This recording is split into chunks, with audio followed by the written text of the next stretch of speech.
Hola, ¿cómo están? Bienvenidos. En esta clase o en este pequeño video, quiero hablarle de algunos conceptos básicos que les van a permitir programar, ¿ya? Programar es, generalmente en salud no somos tan amigos de las matemáticas, partamos de esa base. Nos cuesta un poquito de repente, no a todos, por supuesto, hay gente que es muy capa, pero generalmente no somos tan amigos de las matemáticas. Entonces, lo que es programación puede ser complejo y un poco amigable para algunos, pero lo importante es entender el concepto y ver por qué es tan importante hacer la famosa programación.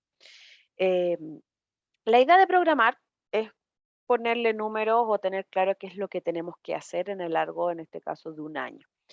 ¿Qué es lo importante? Que esto sea una programación operativa, ¿ya? ¿A qué se refiere esto? Que tienen que ser cosas concretas, medibles, cosas que estén atingentes a nuestro trabajo el día a día. Tiene que ser un insumo que nos ayude, que nos apoye, que nos dé una directriz para trabajar. Por eso hablamos de una programación operativa, que una programación se pueda llevar a agenda, se pueda llevar a tensiones reales. ¿Ya? Actualmente tenemos las indicadores trazadores de la programación y las actividades trazadoras de la programación que nos están midiendo. Es un COMGES del servicio, sí, pero igual nos están pidiendo esa información continuamente. Entonces, ¿qué se espera que debería ser? Primero vamos a estimar los cuidados primarios, ¿ya? La demanda, ¿ya? La estimación de controles. ¿Cuánta agenda? Tengo una enfermera. ¿Cuántas de las 44 horas de la enfermera son para niños? ¿Cuántas de adultos? ¿Cuántos hipertensos? ¿Cuántos diabéticos? ¿Cómo voy a definir eso? Tanto el PNI, el PENAC, los procedimientos, todo debería calcularse en base a horas técnicos o profesionales reales a trabajar. Ahí la programación operativa es muy importante que sea súper realista, ¿ya? ¿Por qué? Porque una cosa es lo que tenemos y otra cosa es nuestra dotación, nuestro espacio físico, etcétera. Entonces tenemos que considerar las brechas de los recursos. Actualmente hay muchos tipos de planilla y hay muchas planillas que van cruzando lo que yo programo versus la dotación que yo tengo. ¿Ya? Alguien que se maneja con el Excel fácilmente puede hacer una planilla que sume las diferentes pestañas y me vaya restando de la dotación. ¿Por qué? Porque generalmente se programa por ciclo vital. Entonces, cada pestañita del ciclo vital se tiene que sumar porque yo tengo médico en los 4 ciclos vitales. Entonces, tengo que en un resumen final restarlo de mi dotación y ver si tengo un saldo a favor o en contra. ¿Ya? ¿Qué vamos a programar? Todo, en resumen, ¿ya? Las actividades de promoción, lo masivo, lo grupal, lo que es una vez al año, lo que es todos los meses. Voy a programar actividades preventivas y de protección, desde los EMPA, las vacunaciones, las intervenciones específicas en grupos específicos, todo lo que tiene que ver con curación y rehabilitación, lo que es morbilidad, atención a domicilio, ¿ya? Todo lo que son educaciones, insisto, tanto individual como grupales, actividades de promoción, de participación, cómo generar la acción del rol comunitario, complementar los programas, los convenios, todas las actividades del modelo de salud familiar, todo debería estar reflejado en la programación, ¿ya? Eso es sumamente importante para que esto sea real. Entonces, los conceptos que tenemos que tener claros son pocos, pero son importantes. Las actividades corresponden a las acciones que se deben implementar para alcanzar los objetivos propuestos. Identifica qué se va a hacer. Control de niños sanos de los 2 meses. Tome Papá Nicolau. Vacunación de la influenza. Ya esa es la actividad. La población es al grupo de personas que está dirigida a esta actividad. Vacunación de influenza, menores de 15 años, mayores de, etcétera. ¿Ya? La población específica que yo puedo identificar que va a acceder. Si la actividad es para toda la población, tengo que poner toda mi población inscrita validada. Si es universal, por ejemplo, vamos a programar las actividades del programa de tuberculosis, es toda la población de la comuna porque no discrimina entre inscritas y no inscritas, igual que en las vacunas, es según población INE, o sea, población censal. La cobertura es el porcentaje de la población a asistir. Hay algunas intervenciones que pueden ser para un grupo específico, pero tenemos claro que no vamos a llegar a todo el grupo específico por diferentes razones, porque el grupo no consulta, porque es una prestación cara, porque se prioriza según vulnerabilidad, ya entonces ponemos un porcentaje de la población. Entonces, por ejemplo, la vacuna de la influenza, lo ideal es tener un 90% de la población vacunada. ¿Ya? Entonces yo espero que las embarazadas, un 90%, asista a vacunarse. Entonces yo defino una cobertura. No pido el 100%, pero pido una cobertura específica según la población y la actividad a desarrollar. La concentración, y esto de repente hay algunas dudas, es el número de veces que se realiza en el año. La vacuna de la influenza se realiza ¿cuántas veces en el año? Una, salvo que sea el primer esquema de vacunación en niños pequeños, ya que podrían ser dos. Realmente se realiza una vez al año. Por ejemplo, los controles crónicos de una persona diabética, en general, mínimo, si está compensada, son 2 al año.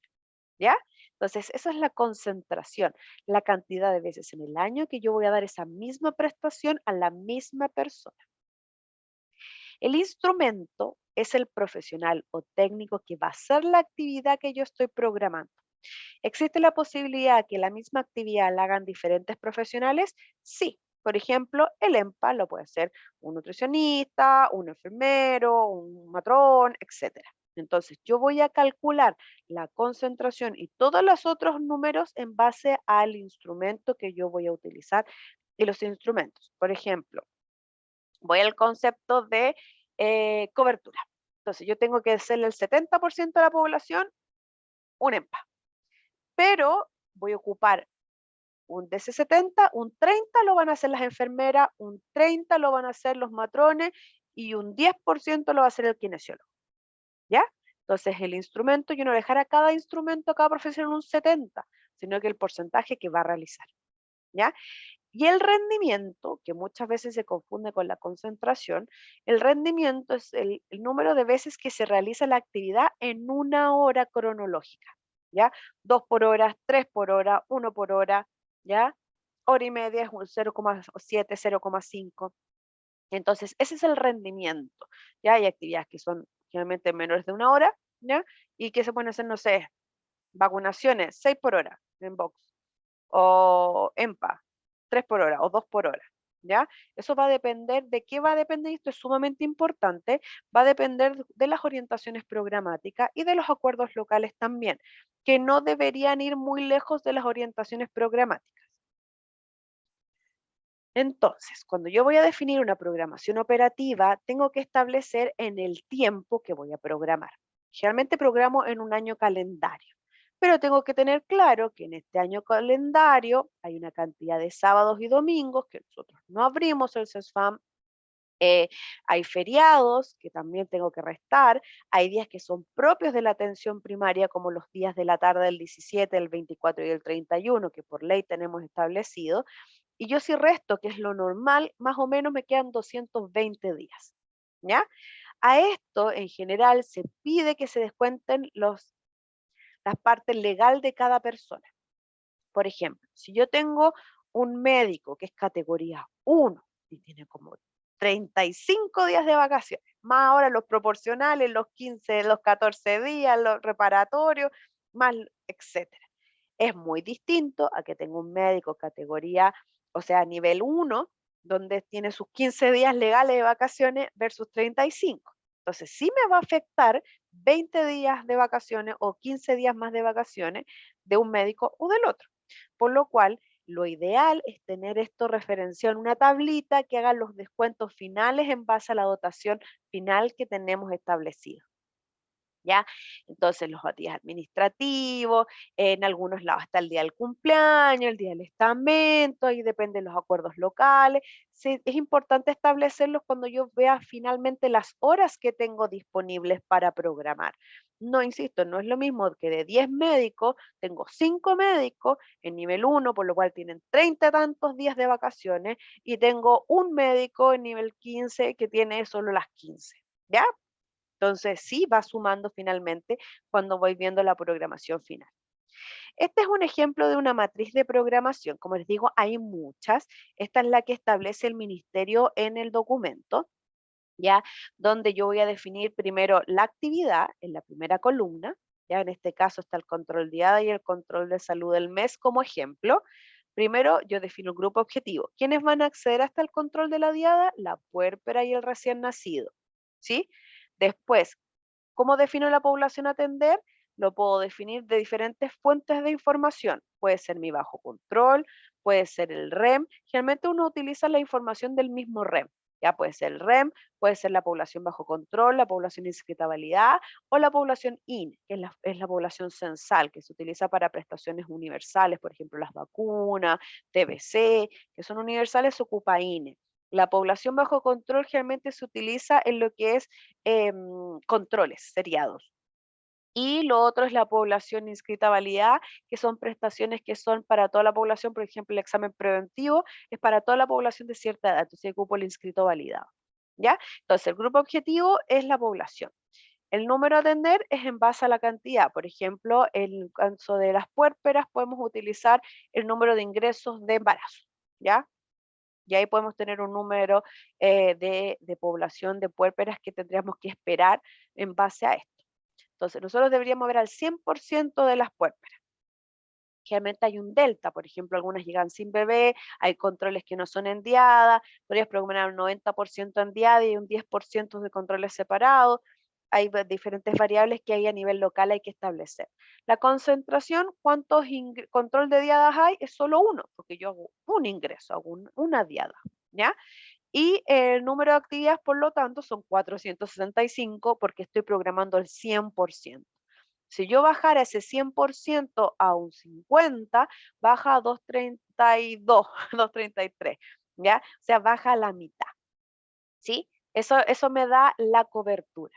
Y el rendimiento en este caso es un control por hora. Entonces, si yo defino que este control lo va a hacer la matrona como instrumento en un 100%, la cantidad de horas que yo necesito para realizar estos controles son 465, porque se hace un control por una hora, ¿ya? Entonces son 465 horas de matrona las que yo necesito en un año calendario para dar esta prestación, ¿ya? Y eso yo lo puedo dividir por horas semanales, horas diarias, horas mensuales.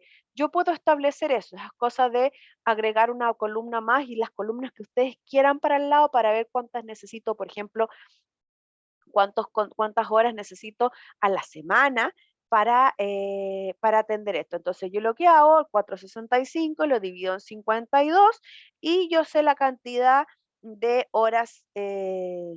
Vamos a hacer el ejercicio, no me piden que lo haga de memoria. 465 dividido en 52 semanas, yo necesitaría alrededor de 9 horas a la semana de matrona solo para ingreso de diada, por ejemplo, en base a esta programación. ¿Ya? Entonces yo puedo definir la cantidad de horas, insisto, diarias, mensuales, semanales, para establecer mi agenda. ¿Por qué eso es importante? Porque estas 9 horas semanales significa que yo tengo que ver en las agendas de las matronas del CESFAM que estén resguardadas al menos 9 horas semanales para ingreso de diada. Si yo tengo 9 matronas en un CESFAM, quiere decir que cada matrona tiene que tener una hora o un ingreso de diada a la semana al menos.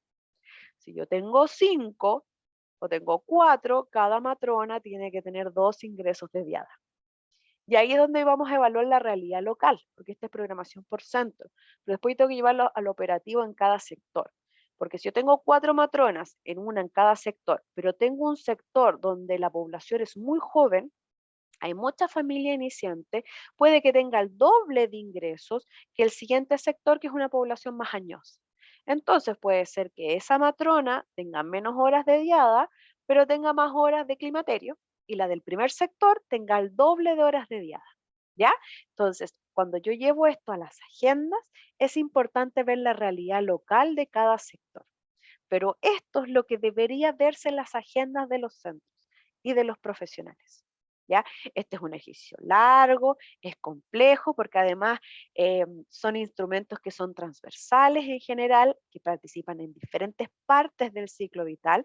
Entonces, es importante tomar esto en cuenta. Por ejemplo, acá está el control de mes por médico, ¿ya? Que en este caso son 465 atenciones, pero como el rendimiento son 30 minutos, la cantidad de horas es la mitad, ya el número de horas que se necesitan.